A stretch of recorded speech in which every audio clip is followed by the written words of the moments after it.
I won't forget that morning, not if I live to be 100. I counted the men as they marched out of the yard. They'd hardly slept for weeks. We of the CID had slept even less, but the nightmare that kept us awake was all the same nightmare.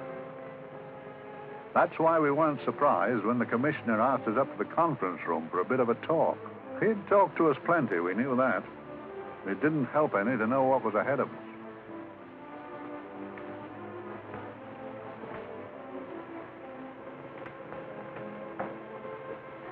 Must we have that window open, Gregson? Oh, shut it if you want to. Chief will be in enough of a temper without having a ruddy blast down the back of his neck.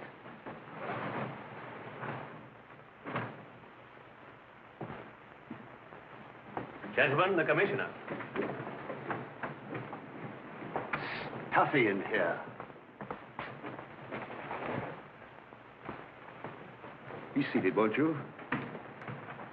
Gentlemen, if you wish to know what able men you are, read any of the works of popular fiction that glamorize your achievements, but don't, I beg of you, read the daily papers. They might give you an inferiority complex.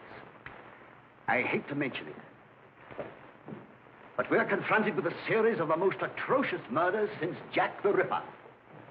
And in the meantime, the CID might as well be playing at shove halfpenny for all the good we've accomplished. Now look. Here, here, and here. Each of these red flags scattered through the city stands for a woman brutally murdered, a woman's terror, a woman's death agony. These are no ordinary crimes. These are the works of a fiend who kills first and mutilates afterwards. A ghoul who hacks off a part of his victim's body and carries it away with him. A loathsome souvenir of his butchery. 3 women murdered so far, and you haven't turned in one clue. You haven't given me one lead. Here you sit and wait for news of a 4th victim, with your arms folded.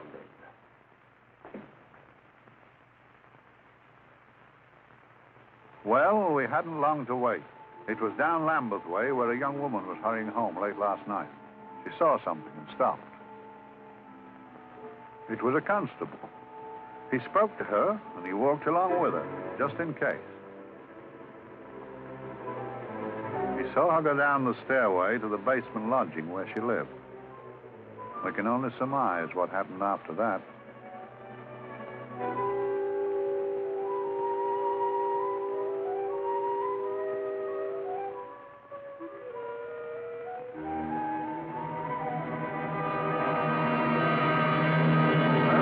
My pride in my pocket and went to see the man who so often helped out Inspector Lestrade and myself in the past, Mr. Sherlock Holmes.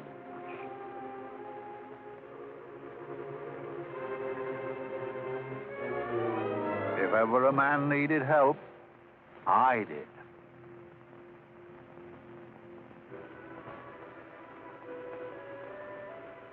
This makes 4, Inspector. 4 defenseless women here in the heart of London. And everyone with the right forefinger hacked off. Not hacked, Inspector Gregson. Cleanly, expertly severed. The work of a skilled surgeon. That's our only clue. Much about the age of my sister's girl. Is there no way of stopping this, Mr. Holmes? Yes. There's a way, somehow. The fiend that did this. I promise. I promise. We've nothing to go on. That's the rotten part of it. We can't get far without knowing the motive. Well, at least we know what the motives were not. It wasn't robbery, nor passion, thanks be, nor yet vengeance. Because they all came of totally unrelated families. Steady, Inspector, steady. Sorry, Mr. Holmes. I don't turn a hair when it's a bloke that can look after himself. A little slip of a thing like that. Yes, it's horrible. Come on, let's get a drink.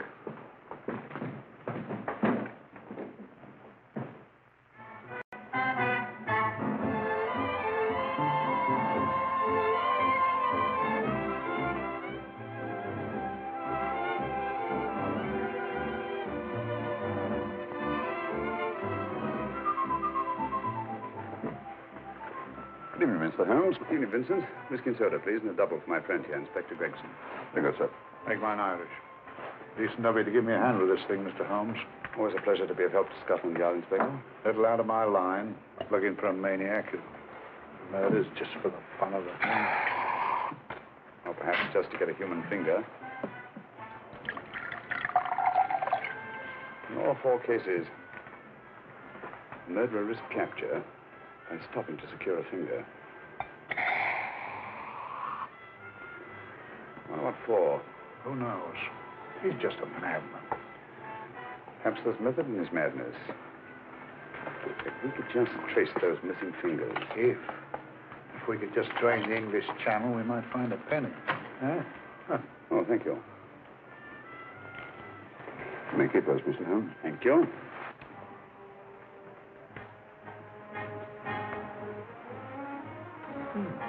Sir George Fenwick, isn't it? Yes. Is that his daughter with him? Don't be so naive, Inspector. You know everyone, don't you, darling? Well, hardly. A week ago, I didn't know you. A week. How fast it's gone.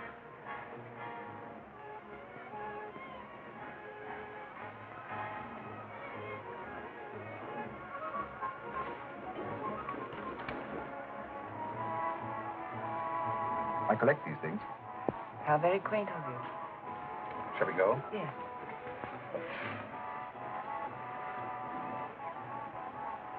What are you looking at, Mr. Holmes? Looking at a very handsome woman. Not born to the purple, but giving an excellent imitation. Would you like to come to my flat for a nightcap? Lovely idea. Yes, isn't it?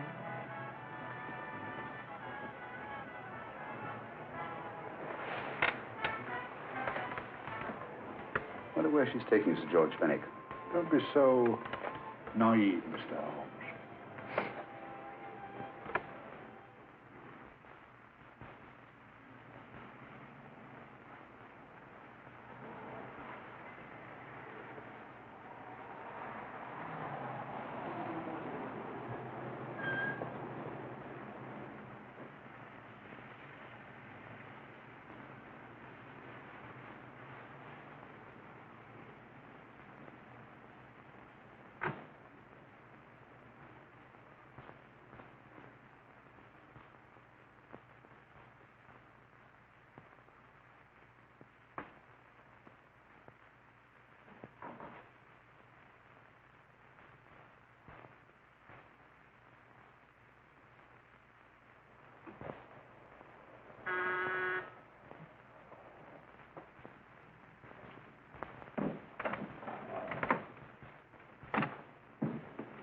Good evening, Mum. Hello, Grandin. Any messages? No, Mum. Thank you. Drinks, Grandin. One of your nice surprises. Yes, Mum. I say, you don't mean that... Grandin's a marvel, aren't you, Grandin? Yes, Mum. You wouldn't believe the things she can do. Ah, charming place. Delightful. Really? You think so? I'm so glad. Do sit down. Do you mind? Do I mind? What a question. I don't mind anything, really. Except not being with you. Now, you really don't want me to believe that, do you? Not too seriously. Good. We're both quite grown up, aren't we? Quite.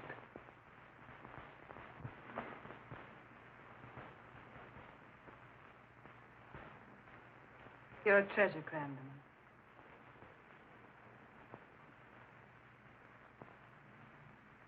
And lower the lights a little as you leave.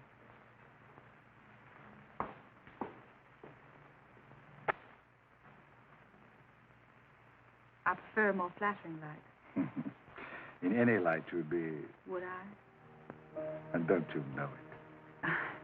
Perhaps I do.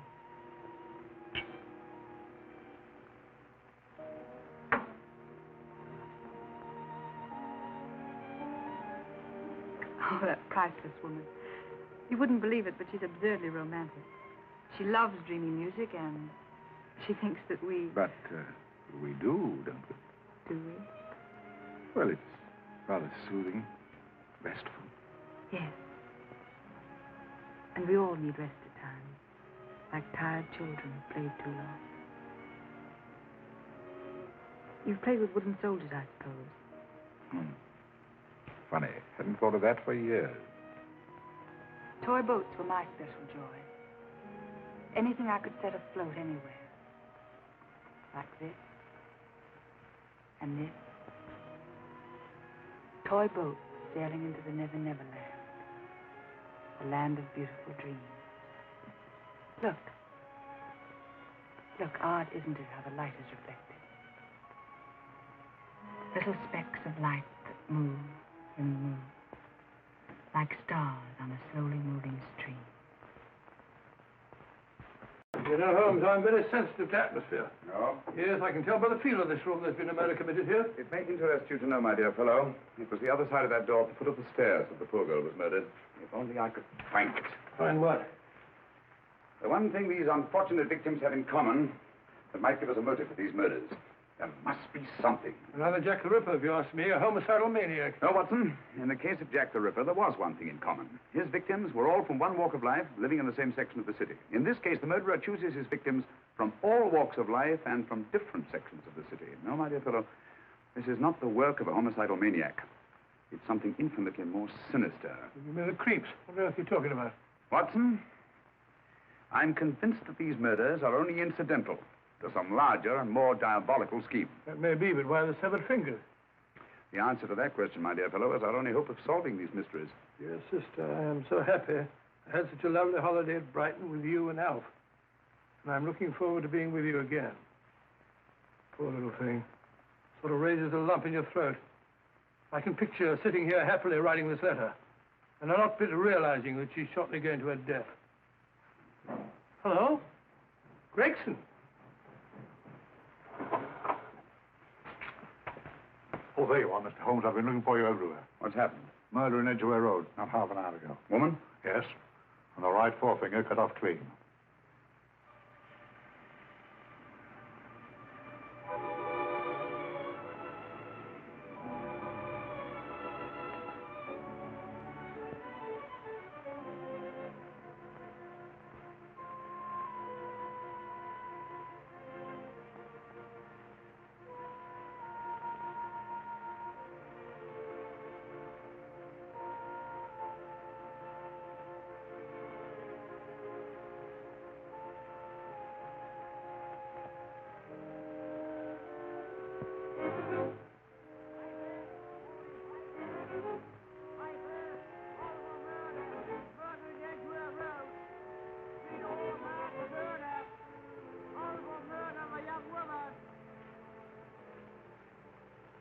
Papers! Over murder, papers! All about the murder! Morning papers! All about the murder! Papers! Horrible murder! Another young woman found murdered! Papers here! Horrible murder! Papers! Papers! Read all about it! Get your papers! Murder in Edgware Road! Horrible finger murder. Shocking murder. Murder in Edgware Road. Horrible murder of a young woman. Read all about the murder.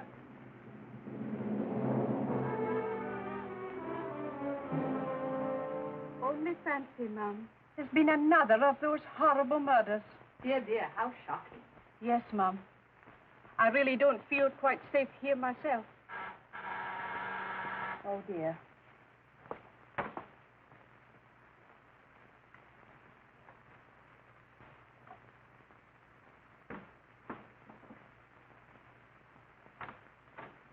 Why, Sir George! I must see Miss Marlowe at once. I don't know if she... I must see her. Where is she? Lydia. Why, Sir George, what is it? What happened? I don't know. You'll have to help me. You've got to help me. But I don't understand. Listen. I woke up a few minutes ago in a cheap boarding house off Edgware Road.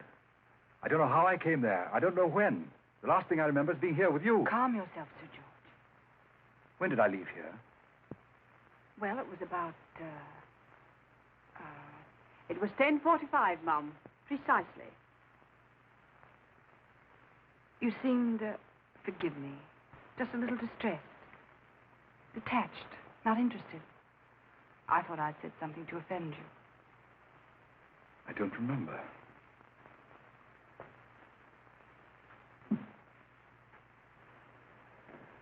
I can't remember.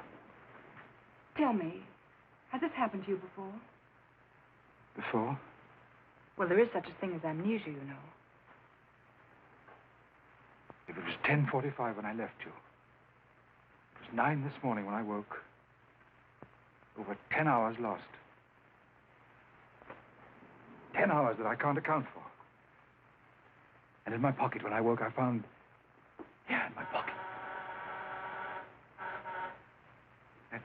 That isn't... Oh, it's not for you, of course. It can't be. Excuse me, Mum, but there's a man asking to see the gentleman. Send him away. Yes, Mum. No, please. I'll see him.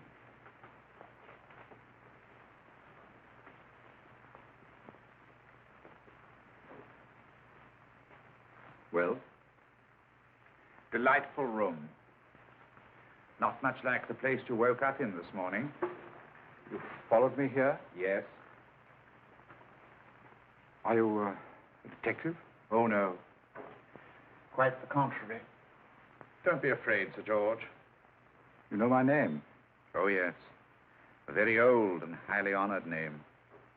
And being the bearer of such a name, and also a very wealthy man, I thought you might care to possess yourself of this trifle.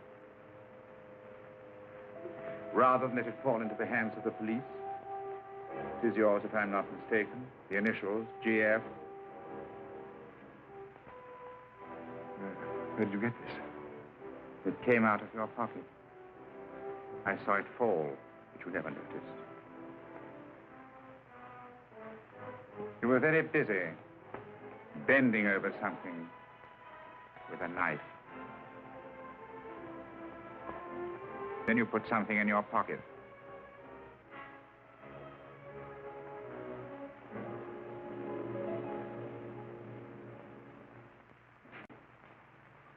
Come along, Holmes, come along, come along. How many more talismans, I tell you? You're missing a treat. This is delicious. Little jam tarts to follow. Aren't you tempted? You and your flesh pots. They tell me that fish is good for the brain. Brains haven't any. You realize that a whole day and a night have gone by since that festive affair in Edgware Road? I'm as much in the dark as ever.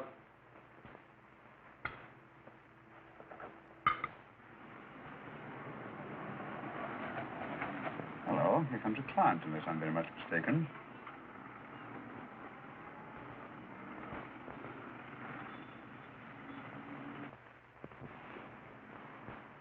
Well, attractive.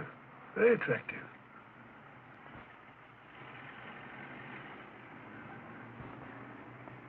Obviously, she left home under the stress of some very great emotion. How do you know that? She wasn't wearing any gloves. A startling omission in a young lady of fashion. Oh, she didn't put her coat on. Open car, too.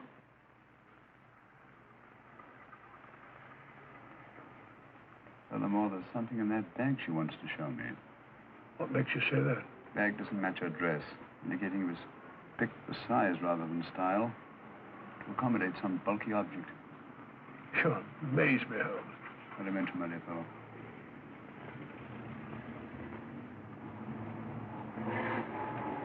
Well, that's interesting. What is? A cab, turning at the empty house. Wonder why he followed her here. Oh, wouldn't you? Quite possibly with glasses.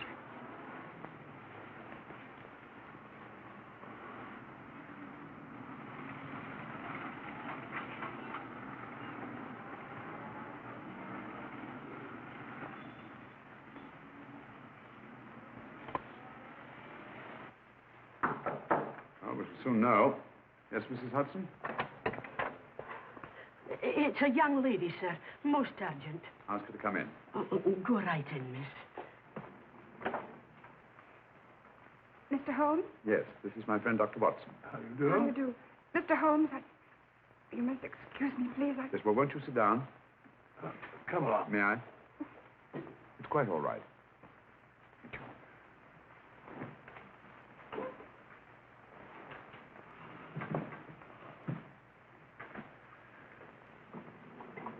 Now try to control yourself, Miss Fenwick. You're with friends. You know my name? No magic, I assure you. I've often seen your picture. You're the daughter of Sir George Fenwick, aren't you? Yes. It's about my father that I... What about your father, Miss Fenwick? Oh, I don't know what to do. He's always been the nicest, dearest person. Only since Mother died. Yes, we do. We know. So I didn't think anything of it when he was away all night before last. But he didn't come home until yesterday at tea time. Didn't come in for dinner at all. Just paced up and down in the library hour after hour. I begged him to let me in, but he wouldn't. Steady, steady. Now take your time. I couldn't sleep a wink last night. Then I started hearing things. Hearing things? What sort of things? I heard someone in the garden underneath my window. Then I saw a figure moving down the garden path. And I recognized my father. Stealing through his own garden like a thief.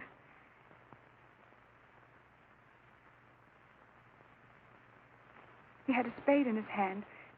And he stopped by the greenhouse where he started to dig. This morning, at daybreak, I stole out into the garden and found this.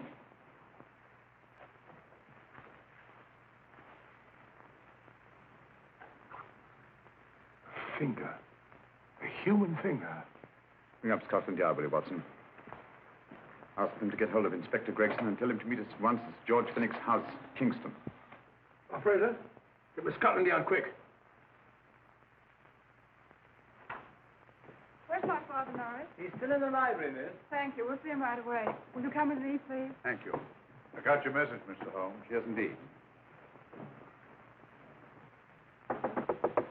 Dad, may I come in?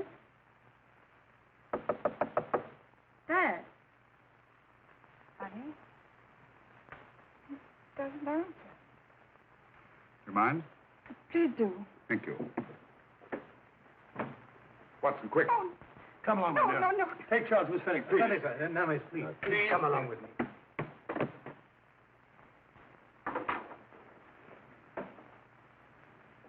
Dead? Yes. What do you make of it, Doctor? Shot in the back, between the second and third ribs. The bullet undoubtedly had penetrated the heart. Look at the powder marks on his coat. I'm a bit afraid of this. What do you mean? Don't you remember the man in the cab who followed Miss Fenwick to Baker Street? Well, you don't think he had anything to do with it, do you? I think it's reasonable to assume that he tipped off someone that I'd been sent for. George has obviously been murdered to keep him from telling me what he knew. What was the weapon used? Small caliber revolver, point blank range, by the look of the wound. The murderer came in through those French windows. The mud from the garden he brought in on his boots. Sir George must have surprised the intruder. Passed the room to him here. What follows, we can't tell. But from the location of the wound, I'd say that he turned his back for a moment, and as he turned, the muzzle of the revolver was placed between his ribs and one muffled shot fired. And you mean to say he kept on going, even after he was shot? There's no doubt about it. Look there. The trail of blood leads us back to the desk. There's something Sir George was after. Something. I know. He was trying to summon help, Butcher. I don't think so, Watson. There's the bell pull by the fireplace. No, you'll notice from the trail of blood that Sir George made straight for this desk here. I wonder if there's something he was desperately anxious to get. Hello. His right hand's clenched. Perfectly natural. Death agony. The left hand lies open. Why only one hand clenched in the death agony? The right hand, the hand nearest the desk. Please note that. If Sir George took something off this desk, something so important that he spilled his last drop of blood to get it, I want to know what it is.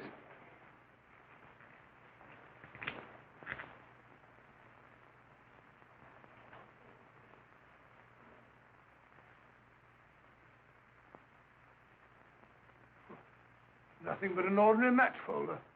Where does that lead us? I imagine to something very important, Gregson. This match folder's from Pembroke House. Why shouldn't it be? He was there, you know. We saw him yesterday. Yes, but the effort he made after he was shot to get hold of this match folder. It's just possible he wanted someone to remember Pembroke House. He may have wished to recall it to someone who saw him there. Someone who, like ourselves, saw him with a woman.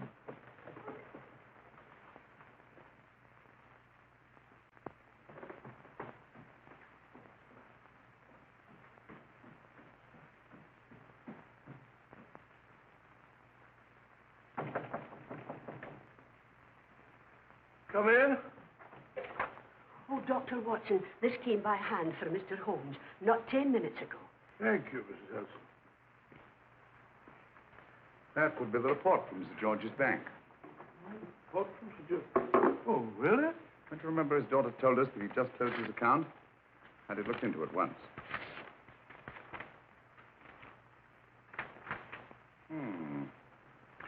He drew out his entire balance in cash, nearly £10,000, yesterday, just after that young woman was murdered. What does that suggest you, Watson? Have you paid it out to someone? Precisely. I smell the faint, sweet odor of blackmail. You don't think he paid it out to someone who saw him murder the McLean woman? Sir George never murdered anyone. But he did have that woman's finger, and he empty did have and pay out a lot of cash. That's the terrifying part about blackmail, Watson. The victim is afraid to fight the accusation, no matter how false. Once the accusation is made, his name is smeared, and sometimes his life is ruined. Well, Sir George didn't commit these murders. What fiend did? I rather think they're not the work of any one man. Oh, come, Holmes. You don't expect me to believe there's a whole organization going about killing people and chopping off their fingers. That's possible, quite possible. Well, whoever's behind all this thing must be out of his mind. On the contrary, my dear fellow, if my assumptions are correct, this little scheme has behind it the most brilliant and ruthless intellect the world has ever known. You don't mean Professor Moriarty? I do. Oh, steady, Holmes. You've got him on the brain. This is the third time in as many months you've suspected him of unsolved crimes. He's dead, you know. Is he? Is he? You know he is. He was hanged in Montevideo, well, over a year ago. I know that someone was hanged in Montevideo under that name. But I'll stake my reputation that Moriarty is alive and here, now in London. Hello? Yes, Dr. Watson, wait a minute. Me? Oh, yes? This is Dr. Watson speaking. No, I'm afraid I've retired. I don't practice anymore. What? Oh, that's a different thing. An emergency case. Well, just a minute. Yes? Yes, well, see if she's not moved. Remember that? Don't touch her till I get there. Fractured case in McCardle's Mews. Heavy woman. 14 stone.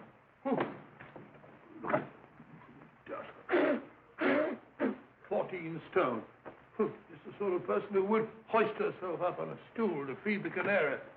There ought to be a law against fat people. Keep it little dicky birds. Well, so long, old man. I shan't be very long. I haven't used that bag since I brought little Amelia. What's her name in the world? Grew up to be a very unattractive child. Oh, who wouldn't with a name like Amelia? What Amelia? Amelia.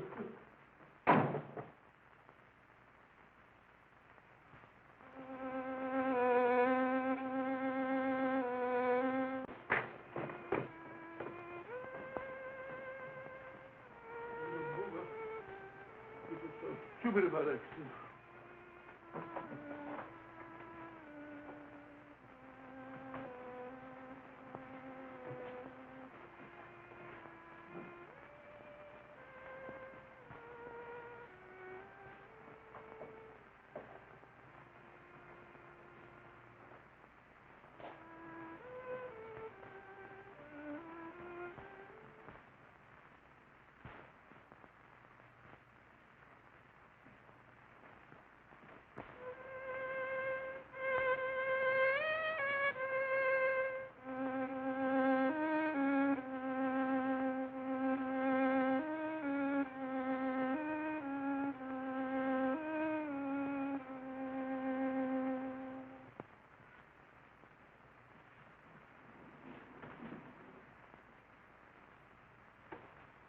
Professor Moriarty.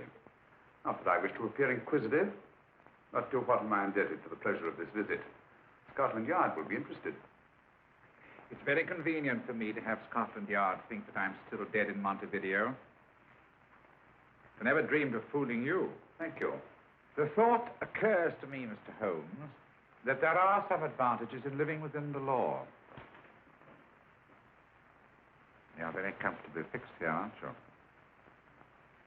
As I get on in life, the little comforts appeal to me more and more.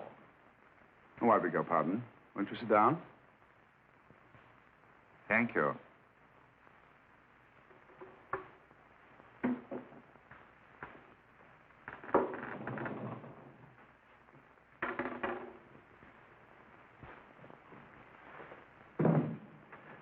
And now, Professor Moriarty, what can I do for you? Everything that I have to say to you has already crossed your mind. And my answer has no doubt crossed yours. Yes, final? What do you think? I shall not rest until you are hanged for the finger murders. You've no proof, you know. No, not a shred. But I have you. I could turn you over to the police here and now. You could. If you did, you'd never see Dr. Watson again. Oh, the telephone call. Quite. I rather assumed you had taken some such precaution. Or I should have snatched up a revolver and indulged in a fit of heroics when you came in. Very smart, aren't you? Not smart enough. Or I should have anticipated you. But if any harm comes to Dr. Watson, I shall seek you out. I shall not rest until I find you, and when I do... No harm will come to Dr. Watson this time. But I can't answer for the future. Mr. Holmes, I should strongly advise you to drop this case. Don't be silly. Think it over. We've had many encounters in the past. You hope to place me on the gallows. I tell you, I shall never stand up on the gallows. But if you are instrumental in any way in bringing about my destruction, you will not be alive to enjoy your satisfaction. We shall walk together through the gates of eternity, hand in hand. What a charming picture that would make. Yes, wouldn't it? No, I really think it might be worth it.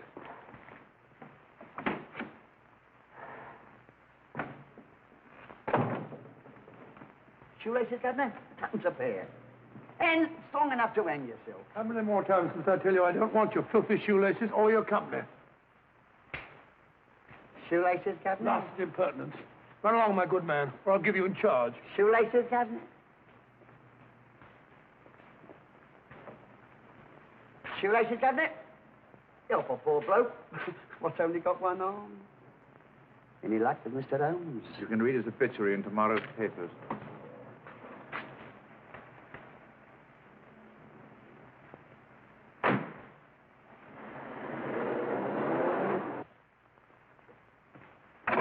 Oh, there you are, Watson. Come in. I was, just going out to look for you. Look for me what for? Suppose you don't think I know my way about. Well, you're right, I don't. Blast all practical jokers anyhow. Know where I've been? On a wild goose chase. Exactly. There's no such number in McCardle's Muse. Some fool's idea of a joke. Did you see anyone? No, nobody especially. Only a whining old idiot selling bootlaces. Assistant beggar, wasn't he? Stuck to you like grim death. Huh? How do you know? He finally left you for someone who looked like Bella Pickings. Someone, my dear Watson, was Professor Moriarty himself. What? Just called on me. Moriarty here and you let him go? But you must be out of your mind. Why? Well, he bluffed me into believing that he was holding a friend of mine as hostage. Friend of yours who? Oh, nobody very important, just a fat, lazy fellow. Medical man, I believe. Medical man? Do I know him? Yes, I think you do. A fellow by the name of Watson. Watson, never heard. Who, me? I'm afraid so, old fellow. Your street hawker's job was to do away with you in a certain contingency. And you let Moriarty go? Because of me? I had no choice. I can't afford to lose you, old fellow. Well, it's very decent of the old chap, I must say, but... well, I wish you'd nabbed him. We shall, never fear. I know the motive for the finger murders. All I have to find out now is the method used with the blackmail victims. Method? Yes. How does Moriarty get them to the scene of the crime? How does he plant those severed fingers on them? And how does he scare them into believing that they may have committed those atrocious murders themselves? Curious.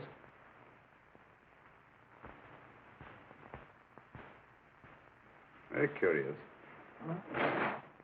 Curious? What's curious? That window in the empty house across the street. First floor front. Oh? What's wrong with it? It's open. Why shouldn't it be open? Well, it wasn't open half an hour ago. I'll stake my life on that. Well, it's not our business. Let it stay open. I wonder if you'd go over, old fellow, and see what's the matter. Trespassing. Against the law. Well, I'll go myself. Oh, well, if you're going to put it like that, ridiculous waste of time. Think about shutting windows at this hour of the night. Yeah, you better take this torch. Don't take what? Dignified job for a doctor. Dr. Watson, the torchbearer.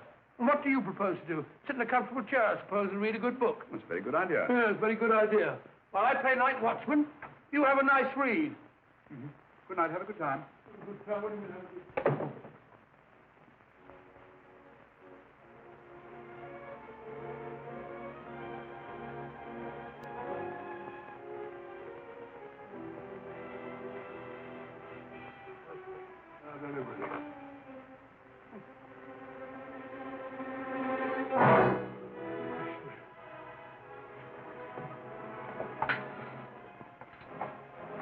For? Oh, umbrella stand. Pretty little thing to keep about the house. Must have been a pet.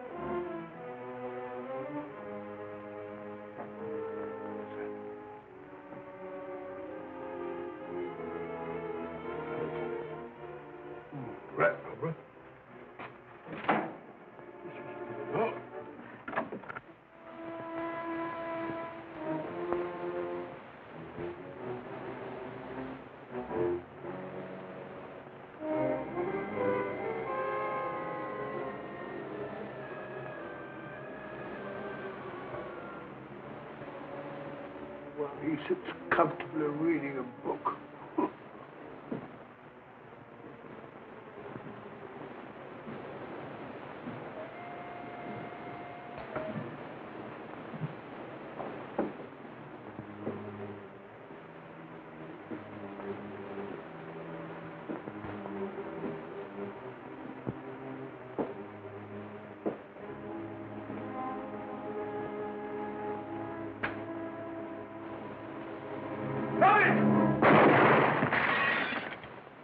He killed Holmes! He killed Sherlock! Watson. You? But I saw him shoot you a second ago. Not me, my dear fellow. Merely the bust of Julius Caesar. Incidentally, you may have noticed that all through the ages, prominent men have prominent noses.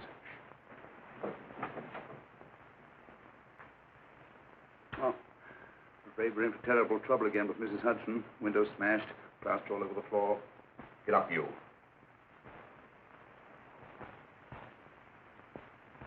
Corporal Williams, Middlesex Regiment. Discharged from the army as physically unfit. Papers seem in order.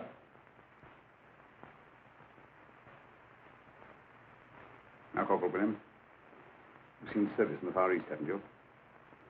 The East. I thought so. Look at his complexion, Watson. Yellow as saffron. He's been taking antibrine. Cure for malaria. Sniper, aren't you? Sniper. Why did you try to kill me? I had to kill him.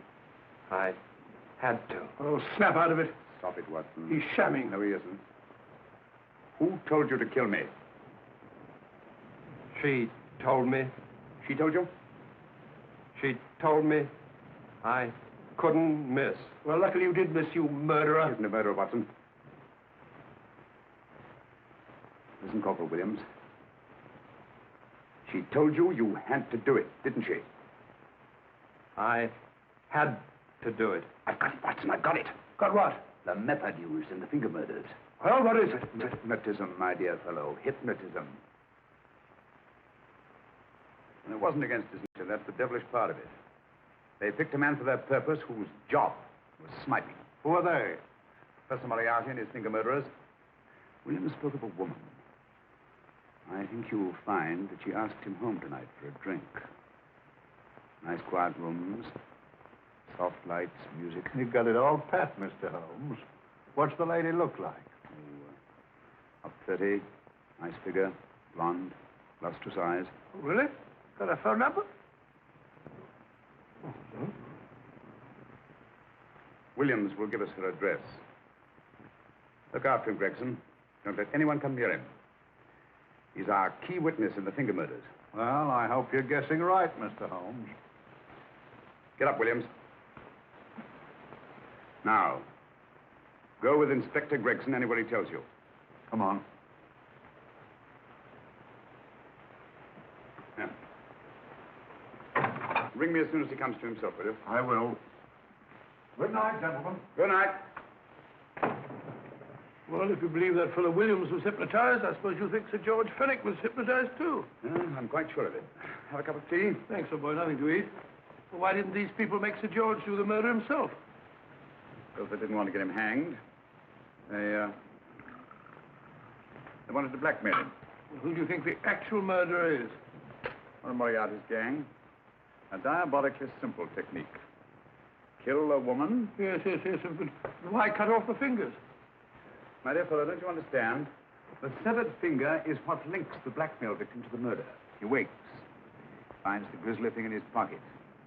Doesn't know how it got there. He's no idea that he's been hypnotized. For all he knows, he may have committed the atrocious crime during some dreadful lapse of sanity. In that state, when he's utterly demoralized, the blackmailers take over. Is that it? Undoubtedly. You see, they swear that they saw him commit the murder. And being human, the victim will pay anything rather than stand trial on a charge that will make his very name loathsome. Well, it all fits in if you believe in hypnotism. The only possible explanation. You think the hypnotist is that woman with the blonde hair and the lustrous eyes, the woman you invented? I didn't invent her. I saw her. What are you talking about? That woman, my dear Watson, was with Sir George when he left Pembroke House. I saw her there. I shall see her again, and Williams will lead me to her. That's why it's so important to keep him safe. He will identify her.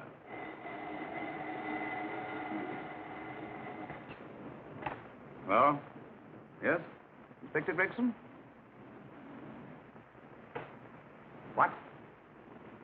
Well, get every constable in the district. Yes, I'll be over at once. What's happened, Holmes? Williams is missing. Great Scott! Come on.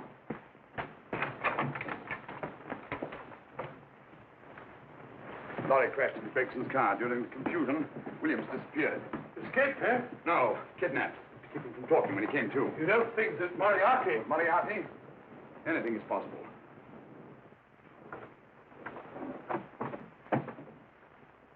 Williams! Dead. You see? Anything is possible.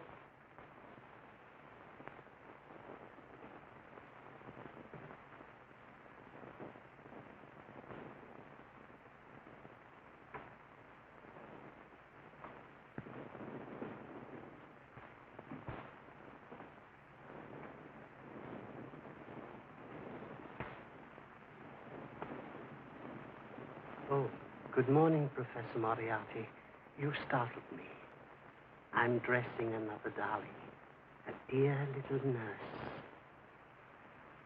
Is there anything wrong with your finger? Just a splinter. Nasty thing, splinters. Most trying.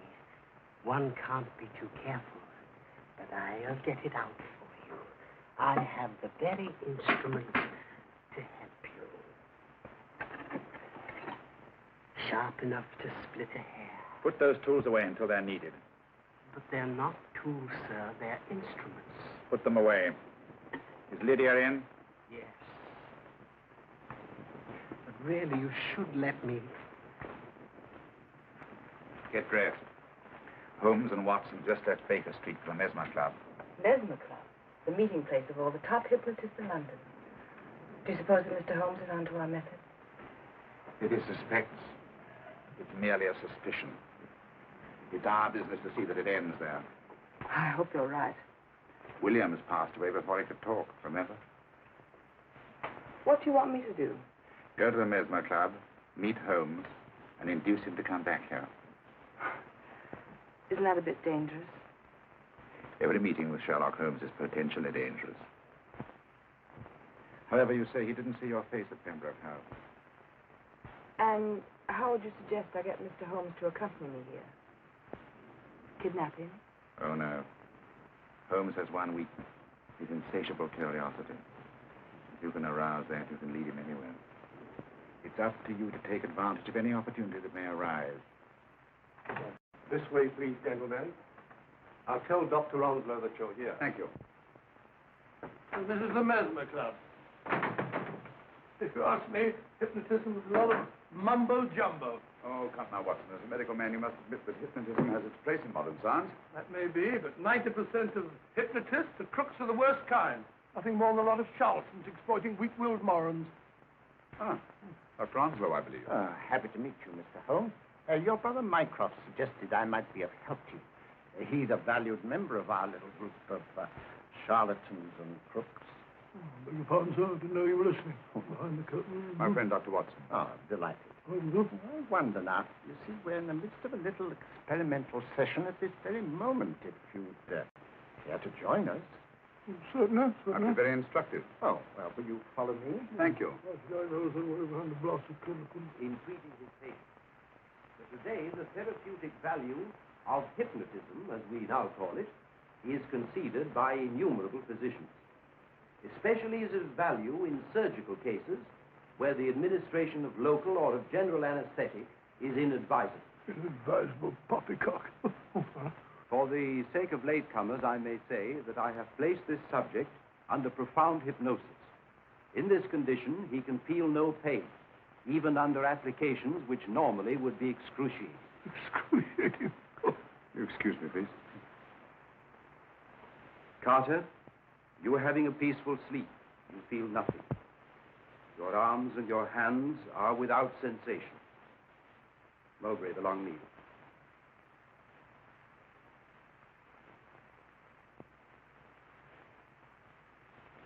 Carter, give me your right hand.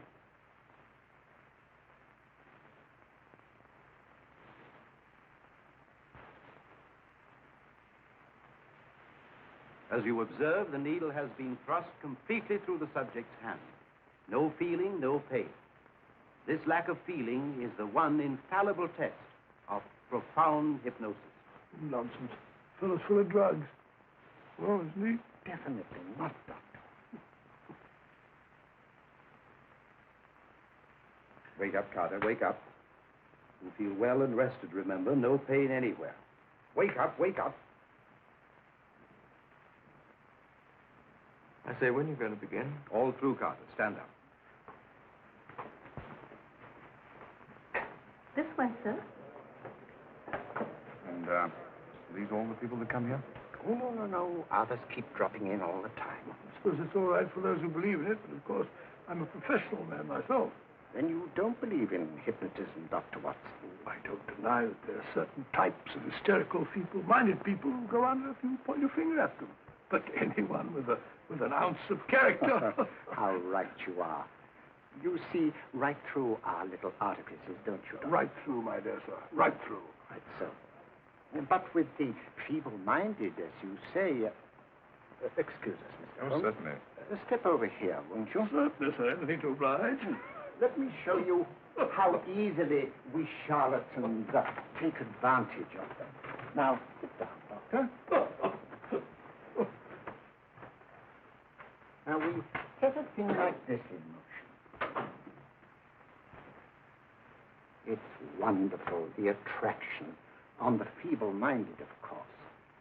The continuous motion, if they just let themselves follow it. Of course, you could stare at it till doomsday, Dr. Watson, with no effect at all. pill. It might make you a little drowsy, like the white ribbon of road at night when you're driving. The rhythm is smooth, unbroken, and the road goes on and on, round and round, always the same, winding and winding. And you're drowsy, you're tired. Let the road come into you, as it were. The long road, the smooth road, the road to sleep. Sleep.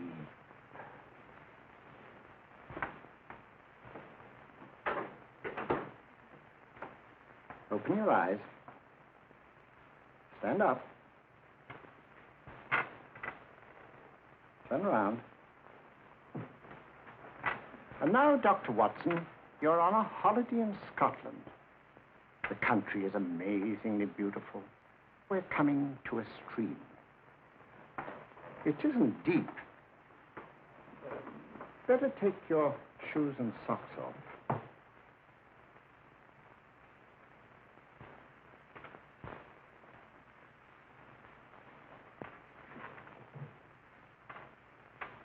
Roll up your trouser.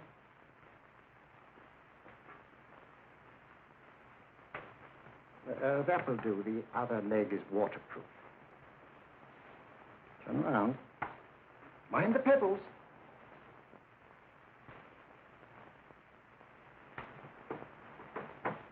Sit down.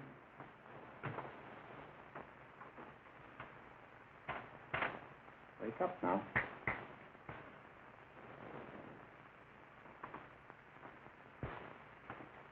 I see. What did I tell you? It didn't work with me. Why, nobody with an ounce of character.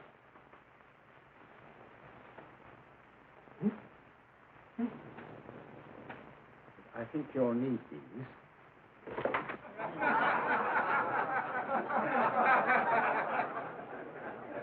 Nothing to laugh at. Watson, she's here. Oh, the woman you're looking for? Yes, I'm going to meet her. Perhaps I can induce her to take me to Moriarty. Do you think it's wise, Holmes? It may not be wise, but it's essential. After all, I've held me on with Moriarty in the past. But isn't it dangerous? She might be a hypnotist. My will isn't stronger than hers. I deserve to be hypnotized. I feel I must protest, Dr. Onslow. I was told this was a gathering of serious students of a great science, and I find myself in a company of buffoons. Oh, my dear madam. Elliot and Esdale brave. Were those men martyrs for the truth? That you may laugh over your childish, cruel tricks? I must say I'm in complete agreement with you, madam. This was a most unnecessary performance, Dr. Onslow. Beg your pardon, sir. My name is Holmes, Sherlock Holmes. At your service, madam. Thank you, Mr. Holmes.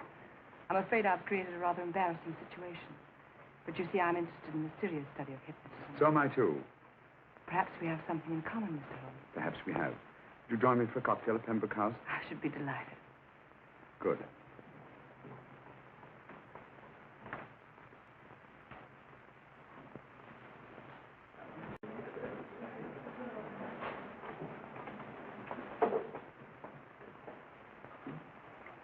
Thank you. I didn't know there was such a pleasant place in London. It was so nice of you to suggest our coming here. I thought a little pick-me-up would do us good. You mean you thought I looked... I like the way you look. Thank you. I suppose I did lose my head a little at the Mesmer Club. But you see, hypnotism is almost a religion with me. I know so well what it can do to help, heal. And I can't bear to see it used for trivial purposes. I know very little about it. That's why I went to the Mesmer Club. You see, I'm rather puzzled just now with the case that I'm working on. How fascinating. Tell me about it. The murder of Sir George Fenwick. Fenwick? Who's he? Quite a well-known figure. Odd now I come to think of it.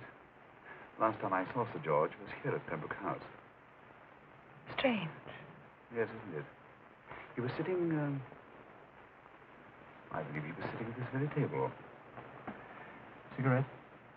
Thanks. Do go on. There was a charming lady with him. He was lighting a cigarette.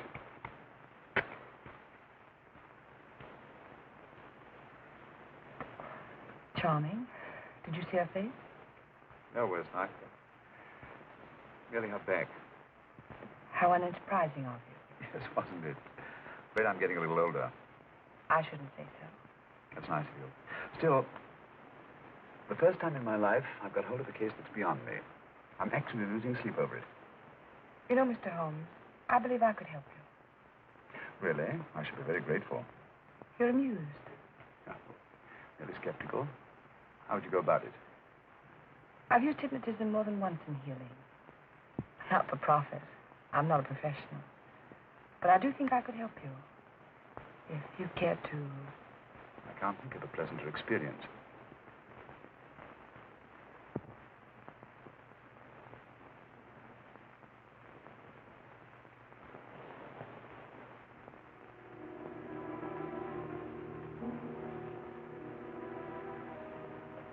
Low light, music, is that all there is to it? You must relax, Mr. Holmes. I'm afraid you're a rather difficult subject. So I thought perhaps a little help. Materia medica might be advisable. Drugs?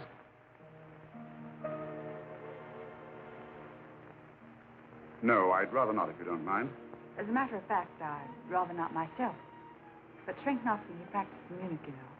Believed it the best means for difficult subjects. Do you mind? Well, as a matter of fact, I don't approve of sedatives. Just as you wish.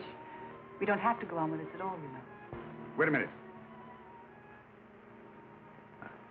Wait a minute. All right. I'll take a chance. It's really quite harmless. What is it? Cannabis japonica, an oriental soporific. You'll need water.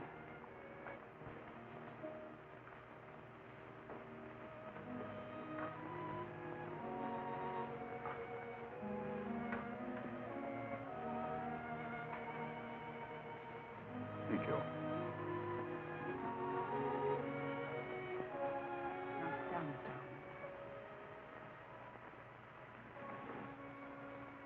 Holmes. You feel yourself growing drowsy. Don't fight it. Give in to it. Because you do want to sleep, you know. Just fix your eyes on this one white flower floating on the water. Empty your mind of every other thought. Follow the motion of the water. So smooth. Not a ripple. Waters of forgetfulness. Steady. Deep. Strong. Strange, isn't it? How the light is reflected. Little specks of light that move and move.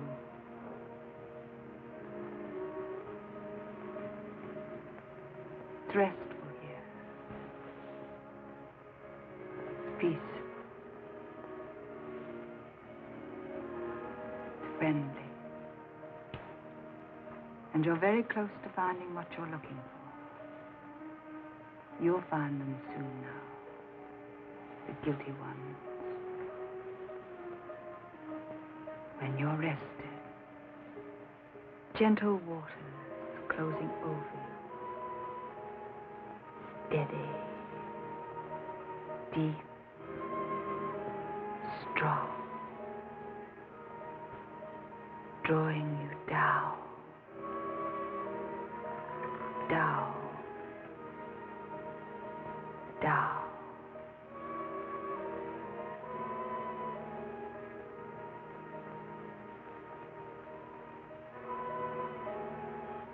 Sleep. Sleep.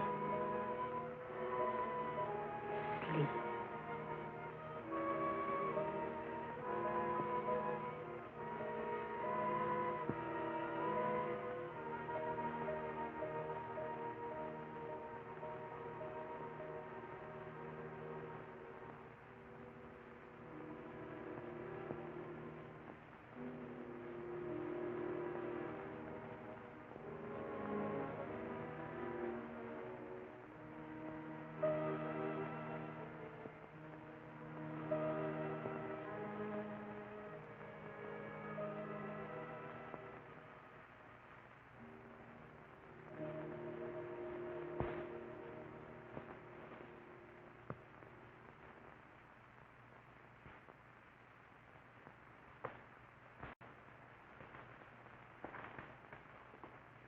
Here he is, Professor Moriarty.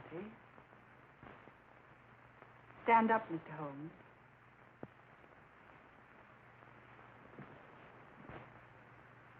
Open your eyes. Face this way. Are you satisfied? We are dealing with a clever man. He may be shamming. There's just one infallible test for profound hypnosis. You ready, Dr. Simnel?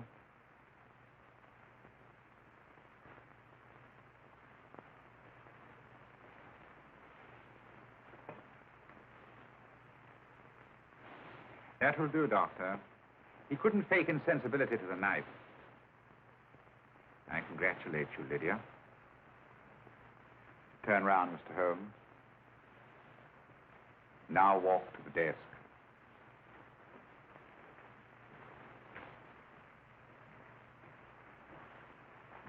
Sit down.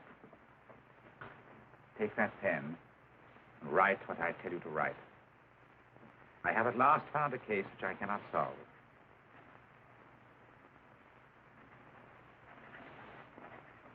I have outlived my usefulness. Therefore, I have decided to end my life.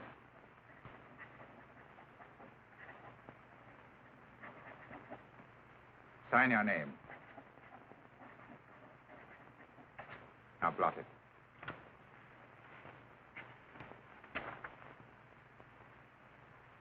Fold it up.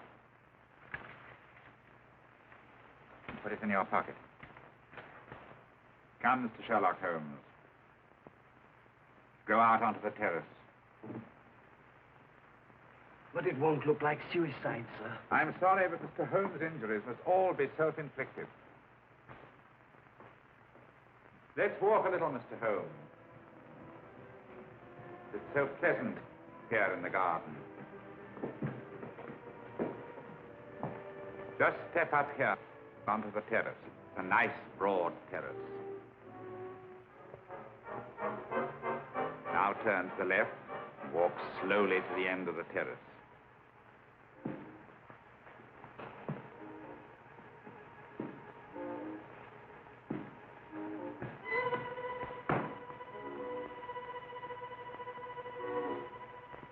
Don't stop. You must walk to the end, you know.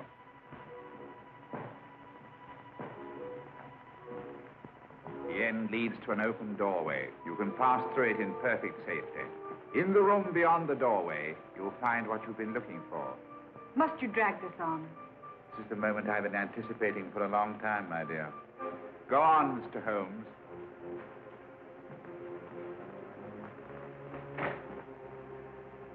Through the open doorway, you will find the man responsible for the finger murders and the death of Sir George Fenning. Professor Moriarty. Holmes! Stand still! What a beautiful view, Watson. I'm quite enjoying it. No, you're not. You're hypnotized. You're under a spell. Stand still. Don't move. Steady, Holmes. Steady does it. Stand perfectly still where you are. Nonsense, Watson. You don't know what you're doing. Of course I know what I'm doing. You mean you're not hypnotized? Certainly not. Then get off the wall, you idiot. Oh, look out! Oh, what were you doing out there? Holding the fort until you arrived. What kept you? Oh, I ran into a spot of trouble on my way to Scotland Yard. I was arrested for exceeding the speed limit. Your luck seems to hold, Mr. Holmes. I'd hardly call it luck, Professor. You see, I substituted a drug of my own for the one that this dear lady pressed on me. You are clever, aren't you? A drug that, although it leaves the subject conscious, renders him quite insensitive to pain. That accounted for my lack of reaction to Dr. Simnel's knife. Well, Gregson, quite an impressive haul. Even Inspector Lestrade himself couldn't have done any better. Thanks, Mr. Holmes. Take him away. All right, put her in the van. I was right, Mr. Holmes. You are a difficult subject. Thank you. And now, Professor, our score is settled. Au revoir until I see you on the gallows. The rope has not been made that'll go around my neck. Come on.